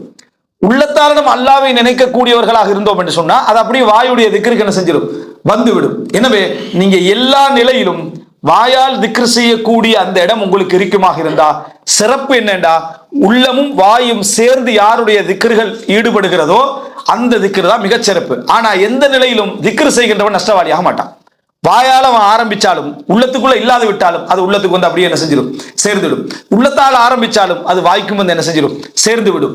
இந்த மாதிரியான அமல்கள் எல்லாம் நீங்க தேடி தேடி புரிதல் எடுத்து ரமலானுடைய நேரத்தில் இயன்ற அளவுக்கு ஒரு அமல் விடாமல் இவைகள் எல்லாம் நான் செய்யணும் என்ற ஒரு வளமை நீங்க எடுத்துக்கொண்டு வந்தீங்கன்னா உங்களுக்கு இன்னும் இன்னும் ரமலானுடைய நேரங்களும் காலங்களும் இன்னும் பொன்னானதாக என்ன செய்ய மாறும். அதுல இன்னொரு அமல் தான் இரவு தொழுகை. நம்ம இரவு தொழுகையுடைய சட்டங்கள் அவைகள் எல்லாம் ஒரு பகுதி இருக்குது. ஆனா சலவுகள் வந்து அந்த இரவு தொழுகையை ரசிச்ச ஒரு ஒரு ஒரு 5 நிமிடங்கள் அந்த விஷயத்தை நான் சொல்லிடுறேன். ரமலானுடைய தொழுகையை பத்தி பொதுவாக இரவு தொழுகை பத்தி ரசூலுல்லாஹ் யாருடைய இரவு தொழுகை சிறப்பான தொழுகைன்னு சொன்னாங்க? எந்த நபருடைய தொழுகை சிறப்பான தொழுகைன்னு சொன்னாங்க? தாவூத் அலைஹிஸ்ஸலாத்துடைய தொழுகை. யாருடைய தொழுகை? தாவூத் அலைஹிஸ்ஸலாத்துடைய தொழுகையை தான் ரசூல் ஸல்லல்லாஹு அலைஹி வஸல்லம் சொன்னாங்க. அதாவது தாவூத் அலைஹிஸ்ஸலாம் தொழுகின்ற இரவு தொழுகை தான் சிறந்த என்று சஹீஹ் முஸ்லிம்ல என்ன செய்கிறது செய்தியை நம்ம பார்க்கிறோம். அவர் என்ன செய்வார்னு சொன்னா, யனாமு நிஸ்பஹு, இரவுல அரைவாசி தூங்கிடுவார். இரவுல அரைவாசி தூங்கிடுவார். வயகூமு துலுஸஹு, அதுல 1/3 எழும்பி தொழுவார். வயனாமு சுதுஸஹு, அதுல 1/6 தூங்கி விடுவார். அதுல 1/6 தூங்கிடுவார். கணக்கு விளங்குதா? அதாவது இரவுல அரைவாசி அவர் என்ன செஞ்சிருவாரு, உதாரணம் 6 எடுங்க, 6ஆ பிரிச்சிருங்க. இரவு பகுதிகளை 6ஆ பிரிச்சிட்டீங்கன்னு சொன்னா அரைவாசி தூங்கிடுவாருன்னா என்ன, இப்ப கொஞ்சம் பேர் தூங்கிட்டு இருக்கிறாங்க, இப்ப தூங்கிறாங்க, சரியா? அதாவது என்னடா அரைவாசி தூங்கிடுவாருன்னு சொன்னா 3, 6ல் 3 என்ன செஞ்சிருவாரு, தூங்கிடுவார். சரிதானே? 6ல் 3 அரைவாசி தூங்கிடுவார். 3ல் 1 எழும்புவாருண்டா 6ல் 2, 6ல் 2 தானே, 3ல் 1ன்றது, சரியா? அப்ப 6ல் 2 என்ன செய்வாரு, எழுப்பி தூரம். இப்ப 1 மிச்சம், 6ல் 1 தான் மிச்சம். அந்த 6ல் 1 என்ன செய்வாரு, தூங்குவார். விளங்கிட்டா? அப்ப 3 பகுதி அவர் என்ன செஞ்சிருவாரு, தூங்கிடுவாரு. அடுத்த 2 பகுதி, அதாவது 3ல் 1 வரக்கூடிய 2 பகுதி 2 2 2 என்ன செய்யும், 6 வரும் தானே. அப்ப 3ல் 1 பகுதி என்ன செய்வாரு, எழுப்பி தொழுவாரு. பேலன்ஸா ஒரு 6ல் 1 இருக்கு, அதுல ஒரு தூங்கிடுவாரு அப்படின்னு வருது. இதான் தாவூத் அலைஹிஸ்ஸலாத்துடைய வளமைகள்ல உண்டு என்றாங்க. இப்போ கியாமுல் லைல் என்ன அப்படி என்று தெரிஞ்சுக்கிட்டா, இமாம் அஹ்மது பின் ஹம்பல் சொல்றாரு மக்ரிப்ல இருந்து ஆரம்பிக்கும். சூரியன் மறைஞ்ச நேரத்திலிருந்து நீங்க மக்ரிப் தொழுதாலும் கியாமுல் லைல் தான், இஷா தொழுதாலும் கியாமுல் லைல் தான், இஷாவுடைய சுன்னத் தொழுதாலும் இரவுல எழும்பி தொழுகிற தொழுகை தான், ஃபஜ்ர் வரைக்கும் அதுதான் இமாம் அஹ்மது பின் ஹம்பல் சொல்றாரு. மற்ற அறிஞர்கள் எல்லாம் இல்ல, கியாமுல் லைல் என்று இஷாவுடைய அதானுக்கு பிறகு இஷாவுடைய வக்துக்கு போறதான் கியாமுல் லைல் அப்படின்னு சொல்றது. எப்படி எடுத்துக்கொண்டாலும் சரி, நீங்க எங்க இதை ஆரம்பிக்கணும்னா நீங்க எதை புரிகிறீங்களோ அதுல இருந்து. அப்படின்னா இஷாலிந்துன்னு வைங்க, ஒரு 7 மணி அப்படின்னு இஷாவுக்கு அதான் தொழுகிற டைம்ல இஷாவுக்கு அதான் சொல்லிட்டேன்னா அந்த 7 மணி டு நீங்க 5 மணி வரைக்கும் பாத்தீங்கன்னா அரைவாசா பிரிச்சிருங்க. 9 மணித்தியாலம் வருதுன்னு சொன்னா அதை அரைவாசாக பிரிச்சு அதுல அரைவாசி தூங்குதல் என்றது வருது. இது அடுத்த பகுதி நம்ம, இதுதான் சிறப்பு. அரைவாசி தூங்குதல். அடுத்த அந்த அரைவாசிக்கு பின்னால எழுப்பி தொழுறீங்க, 3ல் 1 பகுதி எழுப்பி என்ன செய்றீங்க, தொழுறீங்க. அடுத்த கொஞ்சம் நேரத்தை என்ன செஞ்சிடறீங்க, நீங்கள் தூங்கி விடுகிறீர்கள். எப்படி என்றதுதான் தாவூத் அலைஹிஸ்ஸலாத்து தொழுகை. ரமலானிலும் ரமலான் அல்லாத காலங்கள் இதுதான் வளமை என்று. ஆனா யார் தூக்கத்தை பயந்தாரோ, ஹதீஸ்ல ரசூலுல்லாஹ் சொல்றாங்க, யார் தூக்கத்தை பயந்தாரோ, தனக்கு வித்திரு கிடைக்காது என்று பயந்தாரோ அவர் ஆரம்பத்திலே என்ன, அதாவது தொழுது கொள்ளட்டும், தொழுது விட்டு தூங்கட்டும் என்று ஹதீஸ்ல செய்து வருது. தஹஜ்ஜுத் என்று சொன்னா தூங்கி விட்டு தொழுதான். தஹஜ்ஜுத் என்று சொல்ற இரவு தொழுகை தான், ஆனா தூங்கி விட்டு தொழுகிற தொழுகை. அப்படி முடியாதவர் என்ன செய்யலாம் என்று சொன்னால் என்னது, அபூ ஹுரைரா ரலியல்லாஹு அன்ஹு சொல்வது போல அல்லது அபூ தர் கிஃபாரி ரலியல்லாஹு அன்ஹு சொல்வது போல என்ன, உத்திர கப்ல அன் அனாம், நான் தூங்குவதற்கு முன்னால தொழுமாறு எனக்கு என்ன செஞ்சாங்க சொன்னார்கள். அதை ஒருவர் பயந்தார், வேற வேற காரணங்களால் அவருக்கு அப்படியான சிச்சுவேஷன் பயந்தா அவர் என்ன செய்யலாம், இஷா தொழுது முடிச்சுட்டு அதை என்ன செஞ்சிடலாம், தொழுது விடலாம். இந்த ஜமாத்தாக தொழக்கூடிய தொழுகை பற்றி, பள்ளிகள்ல ஜமாத்தாக தொழக்கூடிய தொழுகையை இஸ்லாமிய அறிஞர்கள் நீங்க பலர் பார்க்கலாம். பல அறிஞர்கள் அந்த நேரத்தில் நீங்க தொழுவதை விட தூங்கி எழும்பி வீட்டுல தொழுகிற தொழுகை தான் என்ன சிறப்பானது என்று சொல்லிக்கிறாங்க. என்ன காரணமா அதை சொல்லிக்கிறாங்கன்னு சொன்னா, அந்த நேரத்துல நீங்க உள்ளத்தால நினைச்சுக்கிண்டு, நீங்க குர்ஆன் ஓதிக்கண்டு, விளங்கிட்டா, நீங்க குர்ஆன் ஓதிக்கண்டு, நீங்க துவா செஞ்சுக்கண்டு, உங்களுடைய முழு ஹுதூரோட நீங்க தொழக்கூடிய தொழுகை தனிமையில நீங்க என்ன செய்றீங்க, தொழுறீங்க. ஆனா யாருக்கு அதுல பயம் இருக்கிறதோ, இந்த ஆர்வம் என்று போய் இருக்கிறது நமக்கு என்ன செஞ்சிடும், இல்லாம போயிரும் என்ற அச்சம் யாருக்கு இருக்கிறதோ அவர் என்ன செய்யட்டும், ஜமாத்தோட என்ன செய்யட்டும், தொழுது விடட்டும் என்றார்.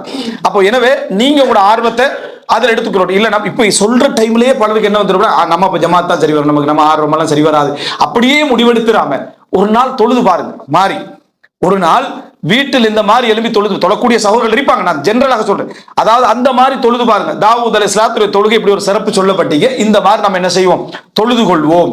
இப்படி நீங்க தொழுது பயிற்சி எடுத்து ஒரு நாள் இப்படி ஒரு நாள் இப்படி. சஹாபாக்களுடைய காலத்துல உமர் ரலியல்லாஹு ஏற்பாடு செஞ்ச அந்த தொழுகை, ஜமாத்தா எல்லாரும் தொழுகிற தொழுகை, உமர் ரலியல்லாஹு தொழுததாகவோ அலி ரலியல்லாஹு தொழுததாகவோ எந்த ஆதாரங்களும் என்ன அதுல இல்லை. ஏன்னா உமர் ரலியல்லாஹு என்ன சொல்லிட்டு போறாங்கடா, தூங்கி நீங்க தொழுறீங்களே அது இதை விட சிறப்பானது சொல்லிட்டு தான் போறாங்க. இப்னு உமர் ரலியல்லாஹு அப்படி தொழுதாக இல்லை, காசிம் அப்படி தொழுதாக இல்லை, காசிம் பின் முகமது பின் அபி பக்கர் அவர் தொழுதாக அப்படி இல்லை, சாலிம் ரலியல்லாஹு அப்படி தொழுதாக என்ன இல்லை. அதே போல பெரும் பெரும் குர்ராக்களாக அறியப்பட்டவர் அப்படி தொழுதாக இல்லை. பிழை என்பதற்காக அல்ல, இது பிழை என்பதற்காக அல்ல, இது எதற்காக வந்திருக்குது உங்களுக்குண்டா, நம்மளால எங்கள்கிட்ட மிகப்பெரிய குரான் இல்லை, எங்களுக்கு ஓதுறதுக்கான என்ன அதாவது மனநம், மிகப்பெரிய குரான் இல்லைன்னு மனநம் இல்லை, இந்த மாதிரியான ஒரு சிச்சுவேஷன் இருக்கிற காரணத்துக்கு காரணமா நாங்க என்ன செய்யறோம், அங்க தொழுறோம். ஆனா பல சலஃபு அறிஞர்கள் எப்படி சொல்றாங்கடா, 10 வசனம் 10 சூறா உனக்கு தெரிந்திருந்து அதை இரவு முழுதும் நீ திருப்பி திருப்பி ஓதுவ உனக்கு சிறந்தது, அதை இரவு முழுதும் நீ திருப்பி திருப்பி ஓதுவது உனக்கு சிறந்தது, இதை விட இந்த மாதிரியான ஒரு நிலைமை விட உனக்கு சிறந்தது என்றாங்க. எனவே உங்களுடைய முயற்சிகளை அந்த ஜுஹூதுகளை எடுப்பதற்கான ஒரு மிகப்பெரிய முயற்சி எடுக்க வேண்டும். இந்த இரவு தொழுகையில் இன்னொரு விஷயத்தை நீங்க பாருங்க. இமாம் அஹ்மது பின் ஹம்பல் ஒரு பள்ளியில இமாம் அஹ்மது பின் ஹம்பல் இந்த அமீர் என்ன செய்யறார், அவர் தொழுகை சொல்றார். இமாம் அஹ்மது பின் ஹம்பலுக்கு அவர் தொழுவிச்சா, இமாம் அஹ்மது பின் ஹம்பல் கான ஹசன் அஸ்ஸவுத், அழகான முறையில் குரலுள்ளவராக இருந்தார். அதனால அவர் தொழுவிக்கிறாரு. தொழுவித்தா பள்ளி நிரம்பி வழியுது. 1-2 நாள் பார்க்கிறாரு, பள்ளி நிரம்பி வழியுது. இமாம் அஹ்மது பின் பார்த்த உடனே சொன்னாரு, என்னது இது பொருத்தமானது அல்ல என்றார். இது பொருத்தமானது அல்ல, உங்களுடைய மஸ்ஜிதுகளை எல்லாம் விட்டுட்டு நீங்க இங்க வாரீங்க. இப்ப எதுக்காக, இமாம் அஹ்மது பினுடைய குரலுக்காக நீங்க வாரீங்க. அப்ப அந்த மஸ்ஜிது காலியாகும், இந்த ஒரே நிபந்தனை, அந்த மஸ்ஜிது காலியாகுமாக இருந்தா அல்லது அந்த மஸ்ஜித் கிரௌடு குறையுமாக இருந்தா, அதாவது வீட்டுக்கு பக்கத்துல நம்ம தொழுகிற இடத்துக்குள்ள நல்ல மஸ்ஜித், குர்ஆன் சுன்னா அடிப்படையில் இருக்கக்கூடிய ஒரு மஸ்ஜித் குறையுமாக இருந்தா, குரலுக்காக வேண்டி இந்த பக்கத்துக்கு என்ன நம்ம வாரதாக இருந்தால் இது கூடாது. அங்க குறையாது, அங்கேயும் நிறைய மக்கள் தொழுவாங்கன்றா அது பிழை கிடையாது. சரியா? அப்படி இல்லாத பட்சத்தில் இதை கூட அவர்கள் கவனம் எடுத்தார்கள். உமர் இப்னு கத்தாப் ரலியல்லாஹு பார்க்கறாங்க, பள்ளியில ஒவ்வொரு மக்களும் ஒவ்வொரு காரிக்கு பின்னால தொழுகிறாங்க. அவங்களோட தொழுகிற ஒரு நோக்கமாக என்ன இருந்துச்சுன்னா, நீண்ட நேரம் தொழணும் என்று இருந்துச்சு, நல்ல குரல் உள்ள ராகத்துள்ளவர்களாக தேடி தேடி தொழுதார்கள். அப்போ உமர்லாம் சொல்றாங்க, குர்ஆனை பாட்டாக நீங்க எடுத்துக்கொண்டீர்கள் சொன்னாங்க. குர்ஆனை நீங்க இத்தஹதுமுஹு அகானி, பாடல்களாக நீங்க எடுத்துக்கொண்டுட்டீங்க அப்படின்னு சொல்லி. ஷேக் பின் பாஸ் ரஹிமஹுல்லாஹ் வரலாற்றில் வரக்கூடிய ஒரு முக்கியமான குறிப்பு என்னன்னா, யாரு குர்ஆனை ஓதினாலும், குரல் வளமற்றவர் ஓதினாலும் அவர் அழுவார் அப்படின்னு. வசனங்களால தாக்கமுறக்கூடியவராக இருந்தால் மெட்டால ராகத்தால தாக்கமுறுவதை விட ஹக்கீக்கத் அந்த யதார்த்தத்தை அவர் உணரக்கூடியவராக இருந்தார்கள். அப்போ இவைகள் எல்லாம் எங்களுக்கு ஏன் கஷ்டமாகுது அப்படின்னா, நாங்க அதுக்கான போராட்டமே கொடுக்கல, வேறொன்னும் இல்லை. நாங்க அப்படி ஒரு சலஃபுகளுடைய வரலாறை படிக்கிறது அல் குலு ஃபில் மிசாலியா, முன்மாதிரியில நமக்கு சாத்தியம் இல்லாத முன்மாதிரி அங்க சொல்ற மாதிரி நமக்கு விளங்கின உடனே அதை அப்படியே விட்டுறது. இதனால நமக்கு அந்த இரவு தொழுகைகள் இப்படி பலவிதமான கஷ்டங்களுக்கு உள்ளாகக்கூடிய ஒரு சிச்சுவேஷன், சூழ்நிலைகளை நம்ம என்ன செய்கிறோம், பார்க்கிறோம். எனவே இரவுல செய்யக்கூடிய அந்த வணக்கங்கள், இந்த வணக்கங்கள்ல இப்படிப்பட்ட செய்திகளை நம்ம சலஃபுகளுடைய வரலாற்றிலிருந்து என்ன செய்கிறோம், படிக்கிறோம், பார்க்கிறோம். எனவே ரமதானில் செய்யக்கூடிய அதாவது இந்த வணக்க வழிபாடுகள் என்ற பகுதியில் மேக்சிமமா நம்ம தேடி தேடி சில வணக்க வழிபாடுகளை நம்ம செய்ய வேண்டும்.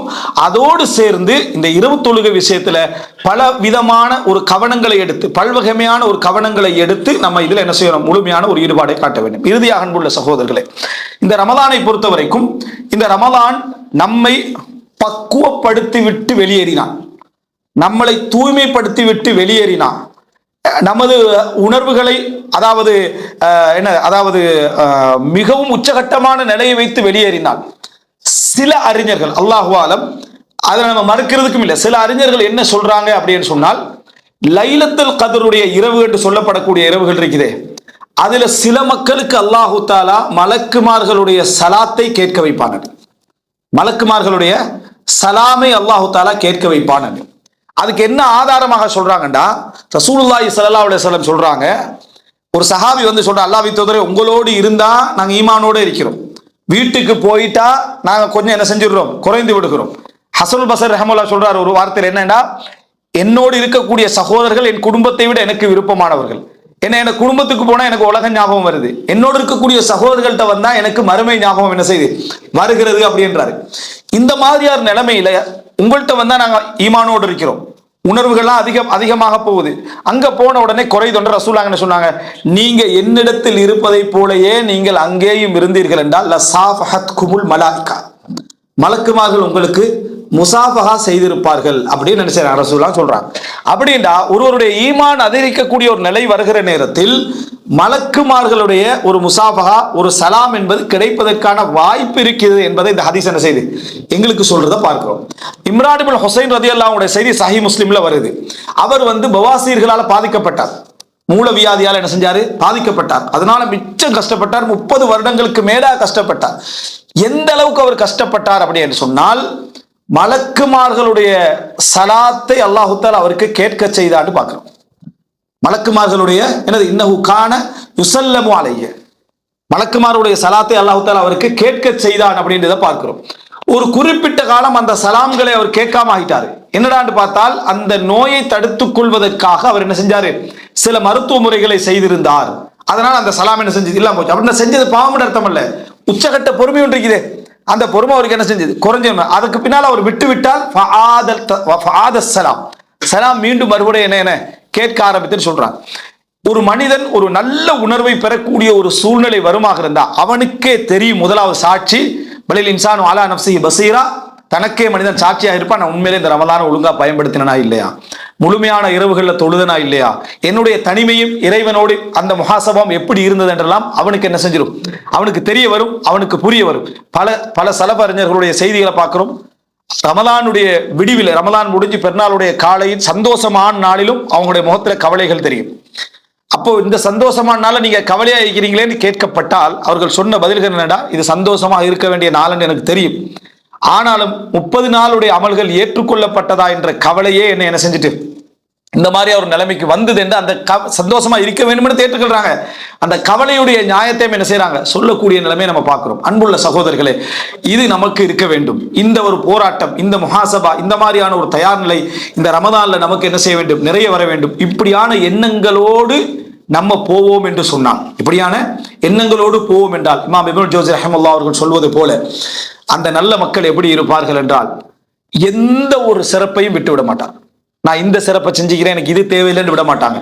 எல்லா சிறப்புகளையும் தேடி தேடி தேடி செய்வார்கள். எந்த ஒரு சின்ன ஒரு பாவத்திலே நான் இவ்வளவு பெரிய பாவத்தை விட்டிருக்கிறேனே என்று அலட்சியமாக இருக்க மாட்டார்கள். எல்லா பாவத்தையும் விடுவதற்கான முயற்சி எடுப்பார்கள். எங்கே அவர்கள் பலகீனப்பட்டு விடுகிறார்களோ அங்கே அவர்களது நீயத்தை அவர்களை காப்பாற்றும் என்றார். அப்படின்னா என்ன, இதுலையும் மேக்சிமமான முயற்சி எடுப்பாங்க, இதுலையும் மேக்சிமமான முயற்சி எடுப்பாங்க. எங்க பலகீனப்பட்டுறாங்களோ அங்க அவங்களுடைய உண்மையான தூய்மையான எண்ணம் இருந்துச்சே அது அவர்களை காப்பாற்று அப்படின்னு அந்த நன்மை என்ன செஞ்சிடும் அவருக்கு எழுதிடும். உண்மையாக இருந்தார் ரப்புக்கும் அலமு பிமா ஃபீ நுஃபூசிக்கும், உங்களோட உள்ளங்களில் என்ன இருக்கிறது என்பதை அல்லாஹு தஆலா அறிந்தவனாக இருக்கிறான் என்று. எனவே அன்புள்ள சகோதரர்களே, முழுமையான ஒரு முயற்சி எடுக்க வேண்டும். இமாம் அப்துல்லா பின் முபாரக் ரஹிமஹுல்லாஹ் அவர்கள் சொல்கிறார்கள், எத்தனையோ சின்ன சின்ன அமல்கள் எண்ணங்கள் பெரிதாக்கிவிடும், எத்தனையோ பெரிய பெரிய அமல்கள் எண்ணங்கள் என்ன செஞ்சிடும் அதை சிறிதாக்கிவிடும். நீங்க செஞ்ச சின்ன அமலாய்க்கலாம், ஆனா நீங்க படுகின்ற வலி வேதனை அல்லாஹ்விடத்துல கெஞ்சுதல் இவைகளெல்லாம் அந்த அமலை என்ன செஞ்சிடும் உங்களுக்கு பெரிய நன்மையாக நியத்துக்களால கொண்டு வந்து சேர்த்து விடும். அல்லாஹ் ரப்புல் ஆலமீன் இந்த மாதத்தை புரிந்து அவருடைய புனிதத்தை புரிந்து அவருடைய சிறப்புகளை புரிந்து இன்னும் உள்ள செய்திகளை வைத்து மனதை தயார்படுத்தக்கூடிய தொடர்கள் எடுக்கப்பட்டு நமது உள்ளத்தை வலுப்படுத்தி அந்த ரமலானுக்குள்ள அந்த ஒரு அழகிய சுமையோடு நம்ம நுழைந்து அது சுகமான ஒரு சூழ்நிலை அல்லாஹ் தஆலா எங்கள் அனைவருக்கும் தருவதற்கு தௌஃபீக் செய்தருள் புரிவானாக. ஹதமா இந்தி வல் இல்மு இன்தல்லாஹ் வ அகூலு கௌலி ஹாதா வ அஸ்தக்ஃபிருல்லாஹ் லி வ லக்கும். அஸ்ஸலாமு அலைக்கும் வ ரஹ்மத்துல்லாஹி வ பரகாத்துஹு. இஸ்லாமிய மார்க்கத்தை அல் குர்ஆன் சுன்னா அடிப்படையில் தெரிந்து கொள்ள இன்ஷா அல்லாஹ் ஹலால் டாக்ஸ் தமிழ் எனும் யூடியூப் சேனலை சப்ஸ்கிரைப் செய்து எம்மோடு இணைந்து கொள்ளுங்கள்.